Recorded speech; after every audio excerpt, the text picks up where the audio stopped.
नमस्कार, मैं हूं गीतिका पांडे और आप देख रहे हैं टुडे हिमाचल। हमारे प्यारे राज्य हिमाचल से जुड़ी हुई खबरों को जानने के लिए हमारे चैनल टुडे हिमाचल को जरूर सब्सक्राइब करें और इसके साथ हिमाचल के किस जिले से आप ये वीडियो देख रहे हैं कमेंट बॉक्स में हमें जरूर बताएं। गैस फैकल्टी मामले को समझा जा रहा गलत, पहले पॉलिसी को समझें फिर करें बयानबाजी, अब 1 घंटा पढ़ाने के मिलेंगे पैसे। गैस फैकल्टी के मामले को गलत समझा जा रहा है। पहले पॉलिसी को समझना चाहिए। 1 घंटे के लिए बच्चों को पढ़ाना है तो टीचर बोलते हैं कि 1 घंटे का पैसा कौन देगा। अब उन्हें 1 घंटा पढ़ाने के पैसे मिलेंगे। यदि स्कूल में टीचर नहीं होता है तो इस पॉलिसी के आधार पर टीचर रखकर बच्चों की पढ़ाई सुचारू रखी जा सकती है। ये बात प्रदेश के मुख्यमंत्री ठाकुर सुखविंदर सिंह सुक्खू ने नादौन विधानसभा की ग्राम पंचायत गोइस में पत्रकारों से बातचीत के दौरान कही। नेता प्रतिपक्ष जयराम ठाकुर के द्वारा कार्यक्रम में की जा रही बयानबाजी पर मुख्यमंत्री ने कहा कि भाजपा सरकार ने जनमंच कार्यक्रम पर लगभग 36 करोड़ रुपए व्यय किए थे, जबकि सरकार इन कार्यक्रमों पर कोई भी पैसा खर्च नहीं कर रही है। चांशल हाटू पीक पर हल्की बर्फबारी, 18 जनवरी से प्रदेश में 6 दिनों तक मौसम साफ। हिमाचल प्रदेश के शिमला जिले के चांशल, नारकंडा, हाटू पीक, खड़ा पत्थर, चूड़धार सहित अन्य उच्च पर्वतीय कुछ भागों में बुधवार की शाम को हल्की बर्फबारी दर्ज की गई। कुछ स्थानों पर बूंदाबांदी हुई। मौसम विज्ञान केंद्र शिमला की ओर से आज उच्च पर्वतीय कुछ स्थानों पर बारिश बर्फबारी की संभावना जताई गई। वहीं 18 से 23 जनवरी से राज्य के सभी भागों में मौसम साफ रहने का पूर्वानुमान जताया गया है।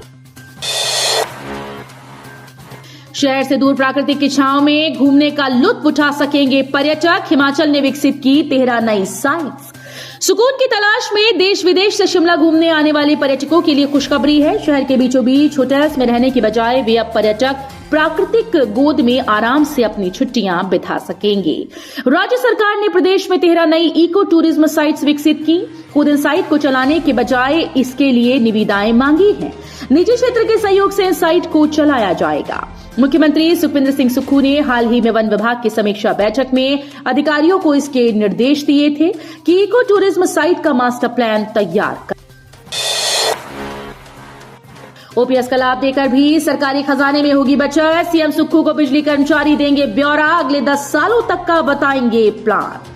राज्य बिजली बोर्ड के कर्मचारी मुख्यमंत्री सुखविंदर सिंह से मुलाकात के दौरान शहर राज्य में बिजली कर्मचारियों को पुरानी पेंशन का लाभ देने की स्थिति में 2030 तक कितने पैसे की बचत हो सकती है, इस पर अपनी पूरी प्रस्तुति देंगे। इसका पूरा प्लान तैयार करके एक डिटेल्ड प्रस्तुति बैठक पे देने की तैयारी कर्मचारियों ने कर रखी है। पिछले 2 दिनों से लगातार 2 दिन से इस मसले पर बिजली कर्मचारी बैठक कर रही हैं। इस बैठक में प्लान किया जा रहा है कि किस तरह से सरकार को ये बताया जाए कि पुरानी पेंशन योजना के लागू करने से अगले 7 से 8 सालों में कितने बजट की बचत हो सकती है। युवाओं के कौशल विकास के लिए स्थापित होगा स्किल डेवलपमेंट सेंटर। घुमारवीं के कसारू में आयोजित सरकार के द्वारा कार्यक्रम में तकनीकी शिक्षा मंत्री राजेश धर्माणी ने कहा कि युवाओं के कौशल विकास के लिए स्किल डेवलपमेंट सेंटर स्थापित किया जाएगा। उन्होंने कहा कि जिले के हजारों युवक युवतियों को रोजगार उपलब्ध कराने के उद्देश्य से जिले में औद्योगिक क्षेत्र स्थापित किए जा रहे हैं, जिसके लिए निकट के भद्रोग गांव के पास 39 बीघा भूमि और गेहड़वी के बरसंड में 35 बीघा भूमि चिन्हित की जा चुकी है। संकट में देश की सबसे बड़ी भूमिगत परियोजना, बिन बिजली पानी बनाना चुनौती, सूख रही सतलुज। हिमाचल प्रदेश के शिमला व किन्नौर जिले क्षेत्र में बन रही देश की सबसे बड़ी भूमिगत परियोजना 1500 मेगावाट की नाथपा झाकड़ी से नदी में पानी की रिकॉर्ड कमी के कारण बिजली तैयार करना चुनौतीपूर्ण हो गया है। पिछले 16-17 वर्षों में पहली बार सतलुज नदी में पानी की कमी से बिजली लक्ष्य से काफी कम उत्पादन हो रहा है। परियोजना से गर्मियों के दिनों में 39 मिलियन यूनिट रोजाना बिजली तैयार होती है, लेकिन वर्तमान में इस विद्युत परियोजना से 6 मिलियन यूनिट से भी कम बिजली रोजाना तैयार हो रही है। आईटीआई गानोटा में 22 जनवरी व आईटीआई मंडी में कैंपस इंटरव्यू 23 जनवरी से। हिमाचल प्रदेश के बेरोजगार युवाओं के लिए नौकरी का सुनहरा अवसर है। प्रदेश के चंबा जिले में आईटीआई गरनोटा व मंडी जिले में आईआईटी मंडी में कैंपस इंटरव्यू होने जा रहे हैं। संस्थानों के प्रधानाचार्यों ने कैंपस इंटरव्यू को लेकर जानकारी दी है। 191 करोड़ का गड़बड़ झाला। महाराष्ट्र के अहमदनगर स्थित सतलुज जल विद्युत निगम लिमिटेड के पवन ऊर्जा संयंत्र स्थापित करने में 191 करोड़ रुपए के कथित गड़बड़झाले के मामले में सीबीआई ने एसजेवीएनएल के तत्कालीन कार्यकारी निदेशक कार्की अग्रवाल से पूछताछ की। करीब 4 घंटे चली लंबी पूछताछ के दौरान सीबीआई ने बयान की वीडियो बनाई। जयराम बोले, राम का विरोध भी करते हैं और कस्में भी खाते हैं कांग्रेसी। नेता प्रतिपक्ष जयराम ठाकुर ने कहा कि कांग्रेस के कुछ नेता कुछ भी बोलते हैं। एक तरफ वे अयोध्या में भगवान श्री राम की प्राण प्रतिष्ठा का विरोध कर रहे हैं, दूसरी तरफ भगवान श्री राम की कसम भी खा रहे हैं। कांग्रेस ने भगवान राम जन्म क्षेत्र मंदिर के प्राण प्रतिष्ठा महोत्सव में न जाने का निर्णय लिया। जयराम ने प्रेस बयान में कहा कि कांग्रेस का ये निर्णय करोड़ों राम भक्तों की आस्था और श्रद्धा के विरुद्ध है। हिमाचल में ड्राइवर्स ने फिर रोकी गाड़ियां। पंजाब के बाद हिमाचल प्रदेश के कांगड़ा में भी बुधवार को कुछ ट्रक ड्राइवर सड़कों पर उतर आए। केंद्र सरकार द्वारा हिट एंड रन केस में लाए गए संशोधित कानून के विरोध में ड्राइवर्स ने कांगड़ा के गगल में प्रदर्शन किया और कानून को वापस लेने की मांग की। मंडी पठानकोट नेशनल हाईवे पर गगल चौक पर प्रदर्शनकारियों ने सरकारी वाहन और इमरजेंसी व्हीकल को छोड़कर ज्यादातर सभी गाड़ियां रोकी। वायुसेना में अग्निवीर की भर्ती के लिए आवेदन आमंत्रित। पंजाब, हरियाणा, हिमाचल प्रदेश, चंडीगढ़, जम्मू कश्मीर के योग्य युवाओं की भारतीय वायुसेना में अग्निवीर के रूप में भर्ती प्रक्रिया आयोजित की जा रही है, जिसके लिए इन राज्यों के अविवाहित पुरुष और महिला उम्मीदवारों से ऑनलाइन आवेदन आमंत्रित किए गए। Wing commander SVG Reddy Ambala cantt ने बताया कि ऑनलाइन पंजीकरण का कार्य आरंभ हो गया है, जो कि 6 फरवरी तक जारी रहेगा।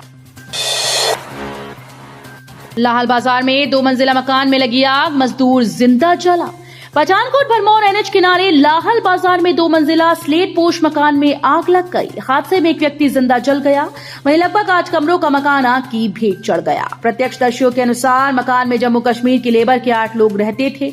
जैसे ही आग लगी तो 7 लोग तुरंत बाहर निकल गए, लेकिन एक बुजुर्ग मजदूर धुएं में दम घुटने के कारण बाहर नहीं निकल पाया, इससे उसकी मौत हो गई। इस अग्निकांड में 2 सगे भाइयों पुरुषोत्तम कुमार पुत्र देविया राम और उत्तम चंद पुत्र देविया राम का घर जल गया। कुल्लू के बुंतर में नशा तस्करों के खिलाफ पुलिस की बड़ी कार्रवाई। 2.408 केजी चरस के साथ 2 गिरफ्तार। पुलिस थाना बुंतर के तहत अलग अलग मामलों में चरस की खेप के साथ 2 तस्कर पुलिस के हत्थे चढ़े। पुलिस ने आरोपितों के कब्जों से 2.408 किलोग्राम चरस बरामद की है। हिमाचल में खाई में गिरी बुलेरो, 300 मीटर लुढ़कती हुई सतलुज नदी तक पहुंची। 5 युवकों की हुई मौत, रस्सी से बांधकर निकाली लाशें। हिमाचल के किन्नौर में बुधवार को बुलेरो गाड़ी 300 मीटर गहरी खाई में जा गिरी। हादसे में 5 युवकों की मौत हुई। खाई इतनी गहरी थी कि बुलेरो पलटी खाते हुए सतलुज किनारे पहुंच गई। युवकों के शवों को रस्सी से बांधकर सड़क तक रेस्क्यू किया गया। इसके बाद उनके शव को रिकांगपिओ अस्पताल में भिजवाया गया। मरने वालों की पहचान कल्पा किन्नौर के अभिषेक 23 वर्ष, खवांगी के तनुज 22 वर्ष, शौक सांगला के अरुण 29 वर्ष, सापनी सांगला के उपेंद्र 24 वर्ष और चरंग गांव के समीत 25 वर्ष के रूप में हुई। सभी युवा किन्नौर के शुदारंग में महिंद्रा शोरूम में काम करती थी। तो ये थे हिमाचल प्रदेश से जुड़े हुए आज के ताजा तरीन समाचार। उम्मीद करते हैं आपको जरूर पसंद आए होंगे। थोड़े से भी पसंद आए हो तो चैनल को सब्सक्राइब और वीडियो को लाइक करना बिल्कुल ना भूलें।